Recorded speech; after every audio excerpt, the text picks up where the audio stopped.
टी20 world cup में team India ने कमाल कर दिखाया है। वहीं सेमीफाइनल के रोमांचक मुकाबले में भारत ने इंग्लैंड को सिर्फ 7 रन से हराकर फाइनल में अपनी जगह पक्की कर ली है।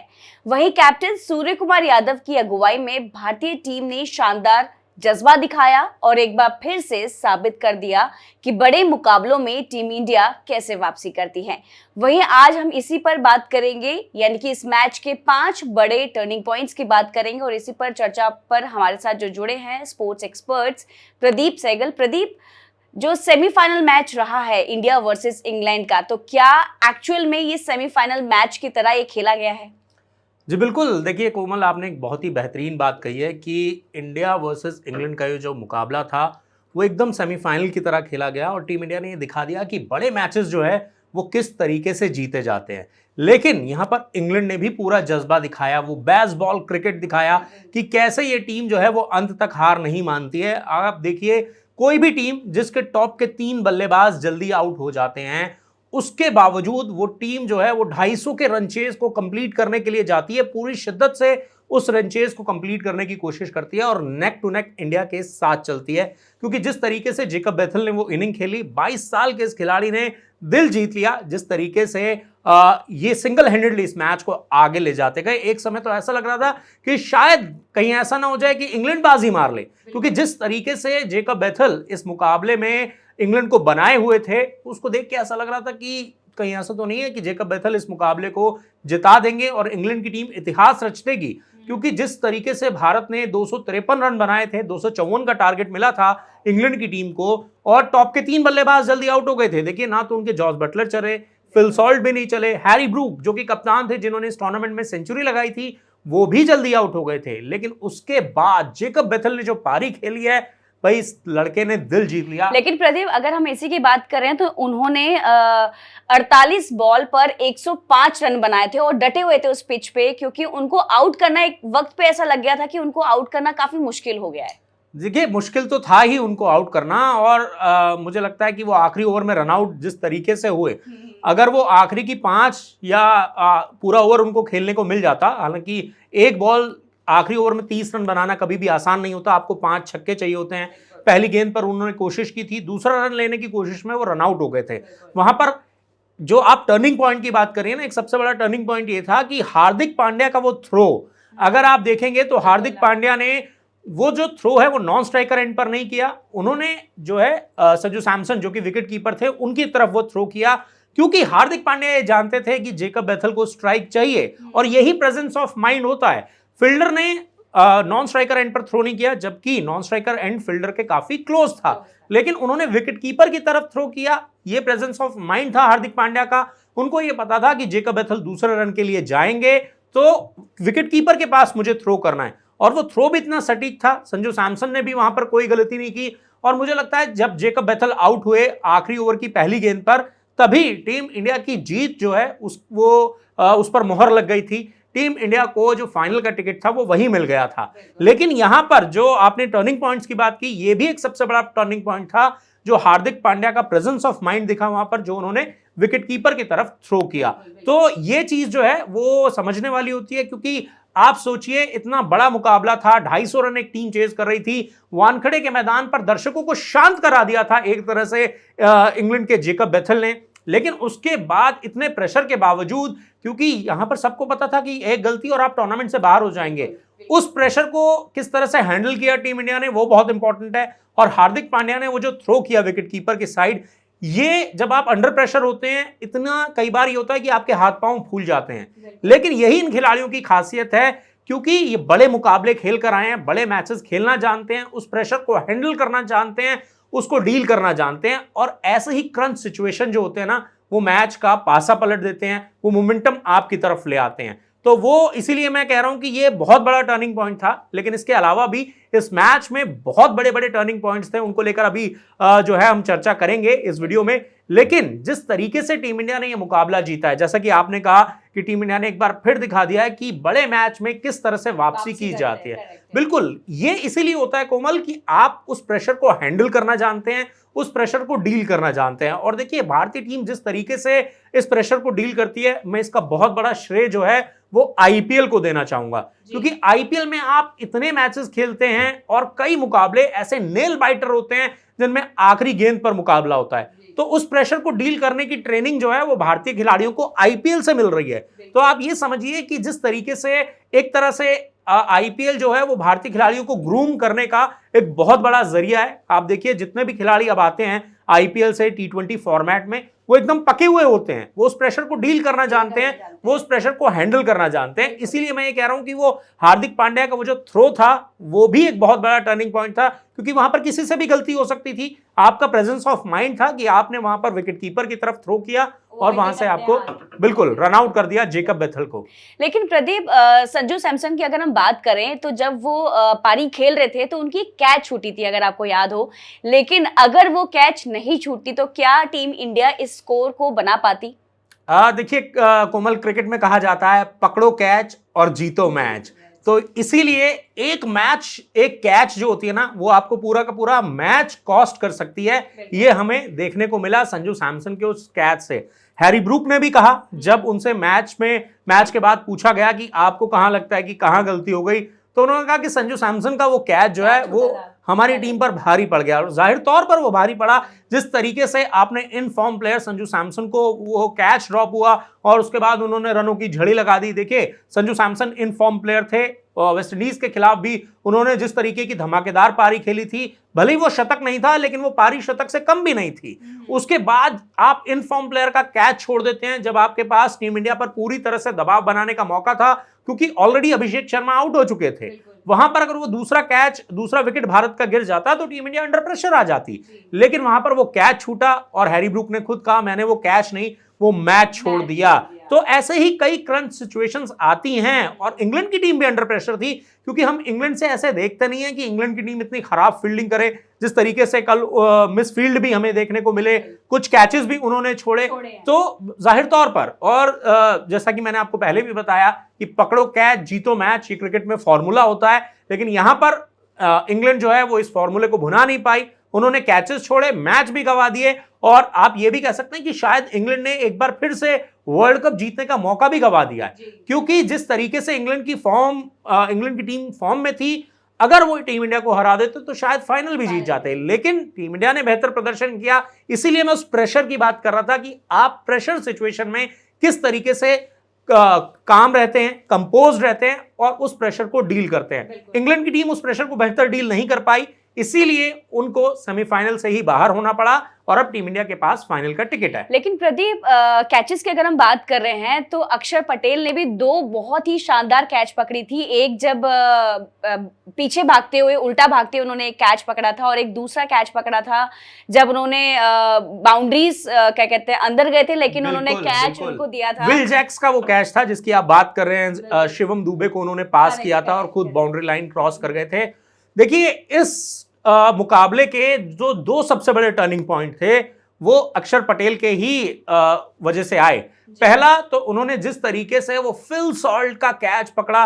देखिए क्रिकेट में सबसे मुश्किल कैच जो होते हैं वो पीछे दौड़कर कैच पकड़ना होता है, और अक्षर पटेल ने जब फिल सॉल्ट का जो कैच पकड़ा था 24 मीटर पीछे वो दौड़कर गए थे, 24 मीटर दौड़कर गए और उसके बाद डाइव लगाई। तो इस ऐसे कैचेस को पकड़ने के लिए आपको एक चीज समझनी होगी कि आपकी कैच के लिए जो डाइविंग की टाइमिंग है वो एकदम परफेक्ट होनी चाहिए, और उसके बाद अगर आपने कैच पकड़ लिया है उसके बाद जब आप जमीन पे लैंड होते हैं तो उस टेक्निक को, उस गेंद को होल्ड करना बहुत इंपॉर्टेंट होता है। और वहां पर अक्षर पटेल ने दोनों ही काम बखूबी किए। पहले तो वो 24 मीटर दौड़कर गेंद तक पहुंचे, उसके बाद उनकी परफेक्ट टाइमिंग थी वो डाइविंग की, और उसके बाद उन्होंने जब वो जमीन पर गिरे तो गेंद को होल्ड करके रखा, क्योंकि कई बार ये होता है कि आपके हाथ जमीन पर लगते हैं, गेंद उछल जाती है, आपके हाथों से बाहर चली जाती है। लेकिन अक्षर पटेल ने उस काम को बखूबी किया और इसीलिए उनकी इस कैच की तारीफ भी हो रही है। पहला तो ये कैच था, लेकिन जो दूसरा कैच उन्होंने पकड़ा ना वो बहुत ही शानदार था। और कोमल, मुझे याद आ गया वो 2024 टी20 वर्ल्ड कप का फाइनल, सूर्य कुमार यादव का वो कैच, क्योंकि जिस तरीके से वहां पर विल जैक्स और जेकब बेथल खेल रहे थे, ऐसा लग रहा था कि वो मैच टीम इंडिया से निकाल के ले जाएंगे, टीम इंडिया के जबड़े से छीन के ले जाएंगे। और वहां पर विकेट भी बहुत इंपॉर्टेंट था। और देखिए वहां पर अर्शदीप सिंह की भी तारीफ करनी पड़ेगी। वो लगातार वाइड यॉर्कर्स डालने की कोशिश कर रहे थे, लगातार वाइड बॉल फेंक रहे थे, वहां पर वाइड जा रही थी, रन जा रहे थे, लेकिन एक और गेंद वो यॉर्कर नहीं पड़ी, वो फुल टॉस हो गई, लालच में आ गए विल जैक्स की ये तो छक्के वाली गेंद है, कोशिश की वहां पर शॉट खेलने की, लेकिन वहां पर अक्षर पटेल ने जो करके दिखाया, मैं कहूंगा वो किसी चमत्कार से कम नहीं था। क्योंकि जिस तरीके से, एक तो ये होता है कि आप बाउंड्री लाइन के करीब फील्डिंग कर रहे हैं, वहां पर आपको यह पता है कि मुझे बैलेंस बनाना पड़ेगा, उस कैच को पकड़ने के लिए पहले उस कैच तक पहुंचना पड़ेगा, वो पहुंचे, बैलेंस बनाने की कोशिश की, और सबसे अहम बात यह कि उनका प्रेजेंस ऑफ माइंड देखिए कि उनको यह पता था कि मैं बाहर जा रहा हूं, मेरे पास फील्डर है, तो उसको कितनी दूरी पर गेंद को थ्रो करना है। ये आपको लगेगा कि वो कैच जो है वो बहुत ही इजी था, बहुत ही आसान था, क्योंकि हम उसको एक फ्लो में देख रहे हैं, लेकिन आप उस प्लेयर के नजरिए से समझिए कि उसके पास बिल्कुल एक सेकंड से भी कम का समय था ये सब सोचने के लिए कि मैं बाउंड्री के बाहर जा रहा हूं, मैं कैच फेंक दूं, मैं शिवम दुबे को उसको पास कर दूं। तो यहां पर ये समझना पड़ेगा, इसीलिए इन कैचेस की तारीफ हो रही है। और जैसा कि आपने कहा कि अक्षर पटेल के ये 2 कैचेस इस मुकाबले के सबसे बड़े टर्निंग पॉइंट्स में से एक थे। पहला वो फिल सॉल्ट का कैच, दूसरा वो विल जैक्स का कैच, क्योंकि यहां पर सिर्फ वो विकेट नहीं मिला भारत को, वो पार्टनरशिप भी टूट गई जो टीम इंडिया से इस मैच को दूर लेकर जा रही थी। इसीलिए ये इंपॉर्टेंट फेज था इस मुकाबले का, वहां पर टीम इंडिया को विकेट चाहिए था, वो विकेट भी आया। अक्षर पटेल ने बेहतरीन अंदाज में उस कैच को हैंडल किया। देखिए, अगर आप उसका स्कोर कार्ड देखेंगे ना इस मैच का बाद में, तो आपको देखने को मिलेगा कि ये कैच शिवम दुबे ने पकड़ा है, लेकिन ये रिकॉर्ड, ये स्कोर बुक कभी ये नहीं बताएगी कि वहां पर अक्षर पटेल ने कितनी बेहतरीन फील्डिंग की थी, कैसे उस कैच को पास किया था उन्होंने शिवम दुबे तक। तो यहां पर अक्षर पटेल की जितनी तारीफ की जाए वो कम है। और जिस तरह से आपने कहा कि ये भी इस मुकाबले के सबसे बड़े टर्निंग पॉइंट्स में से एक है, जी बिल्कुल, ये बिल्कुल है, इसमें कोई दो राय नहीं है। अगर हम इस सेमीफाइनल मैच की बात करें तो इसमें से ऐसे 2 कौन से खिलाड़ी हैं जिन्होंने काफी खराब प्रदर्शन किया? अगर मेरे हिसाब से 2 नाम मेरे लिए सामने आते हैं। एक वरुण चक्रवर्ती है और सेकंड है अभिषेक, जो खेल नहीं पाए अच्छे से। और अगर हम वरुण की बात करें तो उन्होंने अपने सारे ओवर्स में काफी ज्यादा रन भी दिए। जी बिल्कुल, अगर आप किसी भी टीम के की गेंदबाज हैं, आप किसी भी टीम के अहम गेंदबाज हैं, तो उनसे ये एक्सपेक्ट किया जाता है कि वो रन्स को कर्टेल करेंगे, वहां पर भारतीय टीम को विकेट दिलाएंगे। लेकिन यहां पर वरुण चक्रवर्ती पिछले 4-5 मैचेस से वो धार नजर नहीं आ रही है जिसके लिए वो जाने जाते हैं। देखिए, अभिषेक शर्मा की आपने बात की, आपने वरुण चक्रवर्ती की बात की, दोनों T20 रैंकिंग्स में नंबर 1 है ना। तो अभिषेक शर्मा की अगर हम बात करें तो रन नहीं बन रहे हैं इस टूर्नामेंट में, 3 बार वो बिना खाता खोले भी आउट हो गए। उसके अलावा अगर आप देखेंगे तो लगातार उनकी एक कमजोरी सामने आ रही है। अभिषेक शर्मा आते हैं बल्लेबाजी के लिए तो उनके सामने एक ऑफ स्पिनर को लगा दिया जाता है कि लीजिए भाई, यहाँ पर ऑफ स्पिनर आ गया है और आप मारिए, बड़े बड़े शॉट्स कोशिश कीजिए। वो बड़े शॉट लगाने की कोशिश करते हैं और आउट हो जाते हैं। कई बार क्या होता है, आपको कंडीशंस को रिस्पेक्ट करना पड़ता है, कई बार आपको गेंदबाज को रिस्पेक्ट करना पड़ता है। देखिए, संजू सैमसन ने भी वो किया, जिस तरीके से जोफ्रा आर्चर के ओवर में उन्होंने 2 छक्के लगाए, उसके बाद उन्होंने सिंगल डबल की भी गेम खेली। लेकिन यहां पर अभिषेक शर्मा ये नहीं समझ रहे हैं। अभिषेक शर्मा जिस ओवर में आउट हुए विल जैक्स के, उनको 2 चौके मिल चुके थे, 2 चौके वो लगा चुके थे। वो चाहते तो अगली गेंद पर सिंगल ले सकते थे, लेकिन उनको लगा कि नहीं, मैं अगली गेंद पर भी छक्का लगा सकता हूं। तो क्रिकेट में ये फॉर्मूला होता है कि जब आपके पास रन आ गए हैं, उस ओवर के रन आपने बना लिए, 2 चौके लगा दिए, आप गेंद को हल्का सा पुश कीजिए, 1 रन लीजिए, नॉन स्ट्राइकर एंड पर जाइए और शांत खड़े हो जाइए। तो यहां पर अभिषेक शर्मा को ये समझना होगा, ये बेसिक होता है। जाहिर तौर पर अभिषेक शर्मा एक बहुत ही पोटेंशियल वाले खिलाड़ी हैं, लेकिन सभी जानते हैं कि इस टूर्नामेंट में उनका वो पोटेंशियल उस तरह से नजर नहीं आया है जिसके लिए वो जाने जाते हैं। हाँ, एक हाफ सेंचुरी जरूर है, लेकिन अभिषेक शर्मा से हम इससे ज्यादा की उम्मीद करते हैं। इसीलिए जैसा कि आप भी निराश हैं, बहुत सारे क्रिकेट फैंस जो हैं वो निराश होंगे अभिषेक शर्मा के इस प्रदर्शन से। वहीं वरुण चक्रवर्ती की बात करें तो मुझे लगता है कि जिस तरीके से उन्होंने टूर्नामेंट की शुरुआत की थी, उनकी लेंथ थोड़ी सी आगे थी, विकेट टू विकेट गेंदबाजी कर रहे थे। लेकिन पिछले 3-4 मैचेस से मुझे ऐसा लग रहा है कि एक तो उन्होंने अपनी लेंथ थोड़ा सा और पीछे कर ली है, दूसरी चीज कि वो बचने के लिए जा रहे हैं, वो ये कोशिश कर रहे हैं कि वो रन कम दे। और देखिए, जब आप इंटरनेशनल लेवल पर खेल रहे हैं, जो आप सोच रहे हैं वो सामने वाला बल्लेबाज भी भांप जाता है कि यहां पर गेंदबाज जो है वो बचने के लिए जा रहा है, तो वो किस तरह की गेंदबाजी करेगा। तो यहां पर विरोधी बल्लेबाज जो है वो समझ जा रहे हैं वरुण चक्रवर्ती को, और फिर वो उस तरह से उनकी पिटाई भी कर रहे हैं। क्योंकि अगर आप किसी भी टीम के की गेंदबाज हैं तो आपसे एक्सपेक्ट किया जाता है कि आप 4 ओवर में मैक्स टू मैक्स, अगर बहुत ही ज्यादा आपका दिन खराब है तो 40 रन दे देंगे, इससे ज्यादा तो नहीं देंगे ना। लेकिन यहां पर 4 ओवर में 64 रन देना जाहिर तौर पर यह चिंता का विषय है। और मुझे लगता है कि सूर्य कुमार यादव और गौतम गंभीर जो है वो वरुण चक्रवर्ती से बात करेंगे, क्योंकि अब जो मुकाबला है वो फाइनल का मुकाबला है। और देखिए, क्रिकेट में कहा जाता है ना कि आप एक जो जीत होती है वो आपकी खामियों को ढक देती है, लेकिन खामियों पर बात करना जरूरी है। इसीलिए हम अभिषेक शर्मा पर बात कर रहे हैं, इसीलिए हम वरुण चक्रवर्ती पर बात कर रहे हैं कि कहीं ऐसा ना हो कि ये खामियां जो हैं वो फाइनल में आपको ले डूबे। तो इसीलिए इन दोनों खिलाड़ियों से बात करना जरूरी है, इनका फॉर्म में आना टीम इंडिया के लिए बहुत जरूरी है। मैं ये नहीं कह रहा हूं कि आप इनको टीम से बाहर कर दीजिए, अभिषेक शर्मा को तो आप टीम से बाहर कर भी नहीं सकते हैं। वही दूसरी तरफ वरुण चक्रवर्ती भी मुझे नहीं लगता कि बाहर जाएंगे, लेकिन हाँ, अपने माइंडसेट पे काम करना होगा। वरुण चक्रवर्ती को लेंथ थोड़ी सी आगे डालनी होगी, अभिषेक शर्मा को भी अपने विकेट की वैल्यू समझनी होगी, अपने विकेट की कीमत लगानी होगी। बिल्कुल प्रदीप, अगर मैं बात करूं इस टीम के 2 सुपरस्टार की, यानी कि बुमराह और हार्दिक की, तो क्या लगता है कि इन्होंने इस मैच को घुमाया है? क्योंकि जो लास्ट के जो ओवर्स बचे थे तो सबसे पहले जसप्रीत बुमराह आए थे एक ओवर देने के लिए, और वहां पर अगर मैं उनकी पूरे चारों ओवर की बात करूं तो उन्होंने अपने पूरे 4 ओवर में 33 रन दिए थे। वहीं हार्दिक पांड्या ने 38 रन दिए थे। तो क्या लगता है कि इन दोनों की वजह से भारत जो है वो फाइनल में पहुंचा है इस बार? देखिए, इसमें कोई दो राय नहीं है कि टीम इंडिया जो है वो पूरे के पूरे टीम एफर्ट से इस फाइनल में पहुंची है। क्योंकि यहां पर आप ये कह रही हैं कि सेमीफाइनल में जसप्रीत बुमराह ने अच्छी गेंदबाजी करी, हार्दिक पांड्या ने अच्छी गेंदबाजी करी, लेकिन आप संजू सैमसन के रन नहीं छोड़ सकते, है ना।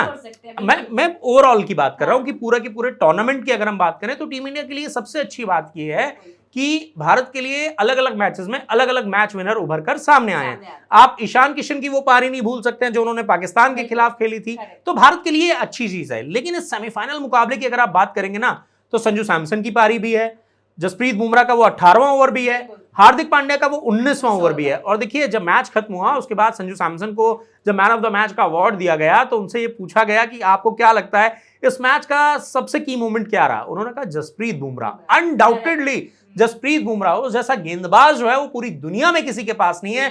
और देखिए, यही उस खिलाड़ी की खासियत भी है, क्योंकि जसप्रीत बुमराह वो खिलाड़ी है, इसीलिए उन्हें बादशाह बूम कहा जाता है, बूम बूम बुमराह कहा जाता है। वो खिलाड़ी ऐसा खिलाड़ी है, जब कप्तान को जरूरत होती है वो आता है, गेंदबाजी करता है, विकेट चटका देता है।